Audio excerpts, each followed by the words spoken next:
là là. Comment il va? Eh ben, ça va toujours. Et Ouais. toi? Comment vas-tu? Faut pas être cardiaque en ce Ah moment. ouais, hein. ça monte, ça descend, ça monte, ça descend. Et bonjour à tous. Bienvenue, vous êtes chez les Tontons Crypto. Ceux qui viennent de Twitter, n'hésitez pas à vous abonner, ça nous aide à mieux nous référencer Tout et à ça fait. nous fait progresser plus vite. D'ailleurs, n'oubliez pas de Voilà, cliquer, bon, vous vous connaissez. connaissez la musique. Aujourd'hui, c'est très intéressant, on va parler de plusieurs points. On a Voilà, dit XRP, Arbitrum, Ethereum, ouais. et Un petit panorama aussi. et le FOMC. Et le FOMC, bien sûr, qui s'est passé hier. Allez, on attaque les news de la C'est semaine. parti. C'est parti. Bon, on va passer rapidement. On va passer rapidement parce que de toute C'est façon, le il s'est même que passé lundi. tellement de choses. Voilà, lundi, si vous nous avez suivis, bon, on retrouve à peu près les mêmes jetons, masques, stacks, etc. etc. Bon, XRP, bien sûr, on va en parler juste en suivant. Mais d'ailleurs, on le fait direct. Bon, allez. Allez, XRP. Donc, Allez. on voulait vous parler d'XRP. Pourquoi? Parce que XRP, ça fait longtemps, ceux qui nous suivent depuis un moment le savent, c'est notre fil rouge. Pour nous, c'est évidemment Celui qui te donne un peu l'impulsion du départ ou de la fin. exactement, pour ça, c'est un bon indicateur, mais c'est aussi et surtout le tsunami qui est attendu. Parce qu'en fait, la SEC, malgré que j'avais pensé, ça c'est un mea culpa, hein, il faut faire son mea culpa, parce que je pensais qu'avec l'histoire de la SVB, la SEC allait se détendre, tu sais, sur les annonces des FUD, en voyant à quel point c'était imbriqué. Bon, Ah ben non. ils ont sauvé les banques, ils se sont dit, allez, on repart comme en 40. Et maintenant, on sort le fusil. Et on ressort le fusil qu'on avait rangé 3 jours. Donc oui, ils repassent à l'attaque, ils attaquent Coinbase apparemment, c'est ce qui a fait Ouais, Justin dumper Sun avec Justin Tron. Sun avec Tron. Donc là, la Kalachnikov était rangée 3 jours et pendant 3 jours, ils ont remis les balles.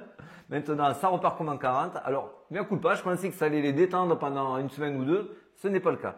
C'est pas bien grave. On a vu, comme d'habitude, le jeton qui a dumpé à cause de ces annonces-là. Alors c'est vrai qu'il y a deux possibilités en fait dans cette histoire. Il y a soit il y a eu un exit pump parce qu'on sent que la SEC a gagné, Ouais. ou soit on se dit il y a des petits malins ou des avocats qui savent qu'ils sont en train de gagner, XRP est en train de gagner. C'est l'un ou l'autre. Alors après on a des données Nous, on peut potentiellement. vous donner que ce qui est factuellement à notre portée. Voilà, parce qu'on n'a pas ces données malheureusement. Effectivement, ce qui est à notre portée, ce sont des échanges entre avocats qui expliquent qu'ils seraient assurément gagnants, Ouais. que notamment avec le dossier Inman, hein, rappelez-vous, c'est un ancien directeur de la SEC qui s'est emmêlé un petit peu les pinceaux en annonçant des choses qu'il n'aurait pas dû annoncer. C'est vrai. Ripple a pu y mettre la main dessus, on réussit à demander à le faire produire lors du procès et le dénouement est vraiment imminent. C'est pour ça qu'il y a ce qui se passe en ce moment sur XRP, beaucoup de volatilité, beaucoup de mouvements. Ce qui est bien parce qu'il était beaucoup endormi à cette Il était très endormi, Très endormi. Alors, est-ce que ça vaut le coup quand même d'y rentrer ou pas? Alors, moi je réitère le conseil qu'on avait donné. Si vous êtes joueur, allez-y. Moi, je sais que l'histoire d'avoir une épée de Damoclès au-dessus Tout de le la temps, tête ouais. me fait peur. Parce que forcément, ça va buter en haut ou en bas. Et même en haut, vu la capitalisation qu'ils ont, n'attendez pas 15 € tout de suite. Hein, Alors- il est très lourd, hein, le Alors, petit. techniquement, par contre, l'approche est différente. Techniquement, si on reste sur une approche purement TA, la volatilité est très faible malgré tout en weekly. On est sur le RSI ici, on enchaîne les W, ce qui est très fort. Et on n'est pas du tout en surachat en ce moment malgré la hype du moment. Si on regarde la zone technique, on est pile entre, donc professionnellement c'est achetable. Voilà, donc ça c'est notre avis technique. Là où on va finir sur le chapitre XRP, ce qui est sûr, et c'était ça le fil rouge qu'on vous rabâche depuis maintenant des semaines, si la SEC perd face à Ripple, ça va faire Ça va faire un jurisprudence, cataclysme, oui aussi. et tous les layers 1 vont exploser, et tout l'écosystème crypto va exploser. Bien sûr, vous avez compris la direction. Hein. Là-haut. Voilà, donc ça c'est notre sentiment, c'est un peu aussi notre souhait, donc c'est pour ça qu'il faut ménager nos propos, il ne faut pas prendre nos désirs pour des réalités. En attendant, les faits qu'on a sous les yeux aujourd'hui montreraient qu'on va dans cette direction-là. Ne mettons pas les bœufs. Avant la charrue. Parfait, tu suis, magnifique, Ah ouais, bravo. ouais, je suis. Hein. Autre point important qu'on voulait aborder aujourd'hui. Ah voilà, alors c'est vrai que moi je suis pas très grand fan d'Ether. Hein. Ah, C'est vrai. moi, Moi, beaucoup moins. Hein. Je sais que c'est c'est mon capital. petit Hein. chouchou. On m'a beaucoup envoyé par message, mais pourquoi Ether a pas autant performé que le Bitcoin ces dernières semaines? Alors, ces dernières semaines, c'est un petit peu normal, c'est le fameux buy the rumor, sell the news. Donc, le 12 avril, c'est Shanghai. Qu'est-ce qui se passe? Le 12 avril, les stackers d'ETH qui avaient mis leurs jetons pour valider des nœuds, donc c'est grosso modo des gens qui ont bloqué leurs Ethers pour faire travailler 32 Ethers, je crois. c'était un 32 node, Ethers, le node. auront la possibilité le 12 avril de récupérer leur stack. Donc beaucoup se disent, s'ils récupèrent ces jetons, ils vont les vendre et ça va faire dumper le prix. Pour pouvoir acheter après, etc. Ou Pour, pas. pour faire ce qu'ils veulent, mais en tout cas, ça leur fait peur aujourd'hui aux détenteurs actuels d'ETH en se disant, on va anticiper cela, nous on va vendre nos jetons avant que ce soit libéré et avant du coup que le prix dump. Attention, pour moi c'est piégeux. Ça c'est maintenant c'est que mon avis, chacun fait ce qu'il veut par rapport à cette information qu'on vient de vous donner, mais pour moi ça reste piégeux. Effectivement, des jetons vont être libérés. Ces jetons, on sait qu'en moyenne, le prix auquel ils l'ont acheté est aux alentours de 2300-2400 $. Donc, ils veulent se tirer une balle dans le pied. Largement en dessous du cours. Pour l'instant, on ne les voit pas arriver avec leurs jetons et dire ouf, ça y est, je les ai, on va les lâcher. Bien sûr, peut-être que certains auront des contraintes économiques et le feront, mais la demande sera très forte. On sait que la supply ne fait que diminuer. C'est vrai. Donc, je ne sens pas qu'il va y avoir un gros dump. Et là où le risque, et je vous le dis, ce n'est encore que mon avis, là où le risque est de vendre au préalable ces jetons avant cette fameuse date du 12, c'est que quand on aura vendu ces jetons et que si on voit que le prix ne dumpe pas, voire qu'il remonte, on se dit, oh, en fait on s'est fait piéger, on va courir derrière le prix, on va racheter nos propres Ethers plus chers. C'est déjà arrivé, notamment pour le merge. Donc, faisons attention à cela. Moi, je conseille, c'est que mon avis, de holder. Moi, j'ai mes jetons, je n'y touche pas. Advienne que pourra, dans tout cas de figure, même si ça dumpe un peu, le prix reprendra son cours très vite. Exactement. Parce que n'oublions pas, la supply ne fait que diminuer sur Ether. Et puis, c'est quand même pas n'importe qui. Hein. C'est le Exactement. numéro 2, un peu l'ancien, quoi. Hein. Bon, et c'est pas l'airdrop de l'année, là, Ah, aujourd'hui l'airdrop de l'année, en effet, on a tellement parlé de ça. Arbitrum, Arbitrum, je vois pas retour Arbitrum. Bon, bah, il vient d'être lancé, on l'a regardé, il Voilà. était pas encore listé. Alors, à l'heure où on vous parle, ça y est, les 2 milliards de jetons Ouais. sont lancés. Non, allez, 1 milliard de jetons sont livrés aujourd'hui. 1,26 là actuellement, d'accord. Alors, si vous êtes out, est-ce qu'il faut l'acheter maintenant? Mon conseil, et ça sera toujours le même, et je pense que le tien sera invariable aussi, sur un lancement de jetons. Jamais. Jamais. À moins que vous en ayez reçu en airdrop et que là vous les dumpiez, enfin vous les vendiez, ça c'est autre chose. Mais en Acheter acheter là, sur la sortie, on se base sur quoi? Alors, c'est simple, et son principal concurrent, c'est Optimism. exactement. Et qu'est-ce qu'il a fait lui à sa sortie? Il est passé de 2 à 0,4. Et ça, donc là on est en weekly, donc vous voyez 1, 2, 3, allez, 2-3 semaines. C'est à peu près le temps qu'on vous conseille d'attendre. D'attendre et de regarder, d'observer. Laisser retomber la poussière. Voilà, exactement. Parce que c'est vrai qu'il y a beaucoup, on n'a pas trop parlé de ça. Je le vois sur tout Twitter, il faut du Arbitrum. Bon, Alors, moi, si est-ce que vous- t'en as, toi? Moi, j'en ai pas. Non, j'en ai pas. J'en ai Et pas. j'en aurais pas, Et pour l'instant, moi j'aime bien avoir un petit peu d'historique. Alors oui, la blockchain est moins chère. Oui. Oui, elle fonctionne très bien. Oui, ils arrivent au niveau du trilemme à s'en sortir mieux que d'autres. Sans historique, je me suis déjà fait prendre dans des vieux pièges bien. Parce qu'on- Non, après, ceux qui y croient sans historique, Bien sûr, parce bien qu'ils y sûr. croient, il n'y a pas de souci. Juste, si là aujourd'hui vous êtes complètement sous le feu de la hype en vous disant je vais rater le train, il faut que j'y aille, calm down. Ouais, il y a Calm toujours down. un peu de C'est le meilleur temps. conseil. On peut se tromper, peut-être ça ne va faire que augmenter Non, d'ici la sortie. Ouais, enfin après. Mais là, il y a toujours les quand même- Américains, les Anglais, même les Français, c'est hyper hypé. Tout le monde veut le vendre. Tout le monde attendait un prix entre 1 et 2 pour Tout le dumper monde a le temps. reçu, je crois, c'est 3000 Arbitrum, etc. Pour le airdrop. Voilà. Donc, attendons quelques semaines. Ouais, Ça coûte rien. exactement. On attaque l'analyse. Eh ben, on attaque la suite. Allez, l'analyse du Allez. Bitcoin. C'est parti. En route. Alors, direct le FOMC. Bon, ben, Allez, c'est pour toi. FOMC, 25 points, visible, etc.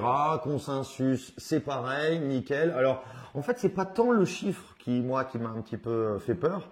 C'est déjà la manière de dire. Donc, grosso modo, on a Yannette Yellen qui dit aussi, bon, en fait, voilà, vous avez peut-être mal compris, on pourra peut-être pas sauver aussi toutes les banques. Oh, Donc forcément, ça met un petit coup. Oui, puis il a 10 ans entre deux portes. Voilà, entre deux portes. Donc vous voyez, vous imaginez. Et que selon nous, en un petit peu d'analyse, ça devrait, on va dire, arriver sur le plateau sur début mai. Je crois que une des prochaines réunions en mai dans ces eaux-là. Donc ça veut dire que de maintenant jusqu'à je ne sais pas quand, parce qu'on va avoir un plateau, mais on ne peut pas savoir combien de temps. Il y a quand même des belles phases. Il y a des belles phases. C'est pour ça qu'on vous vend aussi, nous, un rallye. Si ce n'est un bull run, au moins un rallye. Peut-être pas, on n'y arrivera peut-être pas à 60, on l'a déjà dit. D'ici 2024. Alors oui, on vous parle d'un terminal rate. On ne va pas trop vous saouler avec des termes techniques. Le terminal rate, c'est le taux final à laquelle ils ne veulent pas dépasser. Donc, il y a eu une baisse aussi de l'inflation. Elle a été remarquée. Donc forcément, il ne peut pas réaugmenter encore indéfiniment les taux, malheureusement. Sachant qu'il était bloqué, on l'avait dit lundi aussi, avec les banques, s'il augmentait trop les taux, ils remettaient. Vu qu'il remet en plus au pot, il faut bien les laisser un petit peu vivre, donc il faut arrêter de monter constamment les taux. Alors aujourd'hui, pourquoi il ne faut pas non plus paniquer sur les annonces du FOMC? À chaque fois, on voit toujours les mêmes histoires. Moi, les histoires du FOMC, c'est toujours pareil, c'est des up and down, et on retrouve toujours, l'eau finit toujours par se calmer, les vagues s'atténuer. Et en fin de compte, on revient au même niveau. Je vous ai mis les derniers FOMC, on a celui j'ai oublié d'ailleurs de marquer décembre, donc c'est le 13 et 14 décembre. Vous voyez, il y a un gros pump, puis dump, et puis quelques jours après, ça reprend son cours, et comme le cours était haussier, ça n'a freiné en rien. Ici, le 1er de novembre, pareil, ça dump, ça pump. Bon, là, c'est l'annonce de FTX qui coule. Là, ils y sont pour rien. Mais le FOMC n'y était strictement pour rien, ça reprenait son cours. Le FOMC, je bafouille, du 21 septembre, pareil, ça dump, ça remonte. C'est toujours la même histoire. Et c'est vrai que là c'est vraiment, il faut bien écouter entre les oreilles parce qu'il faut jamais oublier que le marché, lui, il doit pricer sur 6 mois. Donc il faut qu'il ait un petit peu de visibilité. C'est pour ça qu'hier, c'était un petit peu, on savait pas trop où on allait. Est-ce qu'il va continuer à les augmenter, etc. Bon, normalement, ça devrait être la dernière phase haussière sur les taux.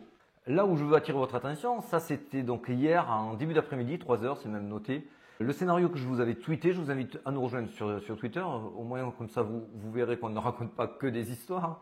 On vous avait dit qu'il allait y avoir un pump sur les 28,7, 28,9 pour sortir les shorters, c'est ce qui s'est passé.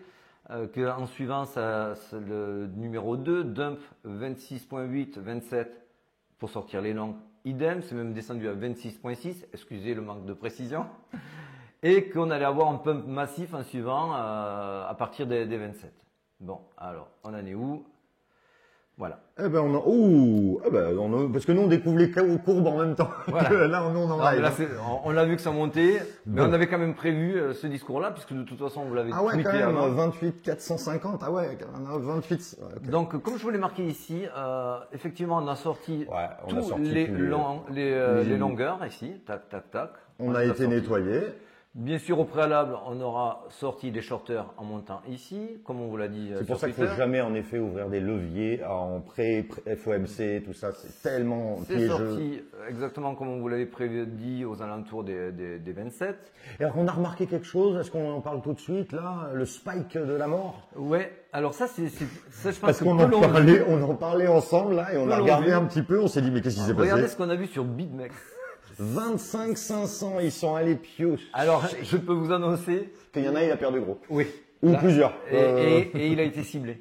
Très clairement, sur BitMEX, ils sont allés sortir une grosse whale, très certainement, parce qu'on ne le voit que sur BitMEX, on ne le voit sur aucun autre exchange. On a vérifié. Et vraiment, pile suite à cela, gros pump. Massif short squeeze, on a sorti, merci, au revoir. Donc tout était écrit, c'est le scénario, tout était écrit. 25 quand même, il a spike, en 15 minutes, il est revenu au même niveau. C'est fabuleux parce que ça a en plus complètement nettoyé l'open interest. L'open interest, ce sont tous ceux qui mettent des leviers et qui empêchent du coup le cours d'aller dans son lit, de suivre son cours, le cours qui suit son cours. Oui, pourquoi pas. Pourquoi pas. Je voulais attirer votre attention aussi sur les liquidités. Vous voyez là, ça pump massivement au nord, alors que toutes les liquidités étaient au sud. Donc on aurait pu penser en se disant, ils vont aller chercher au sud. Exactement, c'est un point sur lequel je me bats régulièrement. La technique a ses limites, il faut aussi dézoomer, quand on dit dézoomer, alors le terme technique c'est Si vous êtes en 1 heure, vous passez en 4 heures. Et si on dit dézoomer de 2 UT ou de 2 FT, FT frame time, UT unité de temps. Donc si on vous dit de dézoomer de 2, si vous êtes en 1 heure, vous passez en jour. Si vous êtes en 4 heures, vous passez en weekly. Et là, on voit vraiment quelle est la tendance. Parce que très sincèrement, quand on vous montre notre post sur Twitter, c'est pas pour vous dire on est plus fort que les autres.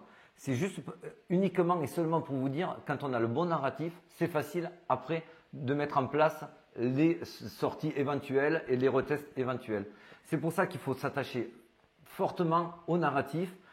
Et notre scénario pour l'instant ne s'est pas invalidé depuis, il faut suivre son plan, depuis mi-novembre. Donc c'est pour ça qu'en suivant ce scénario-là, on arrive à être précis.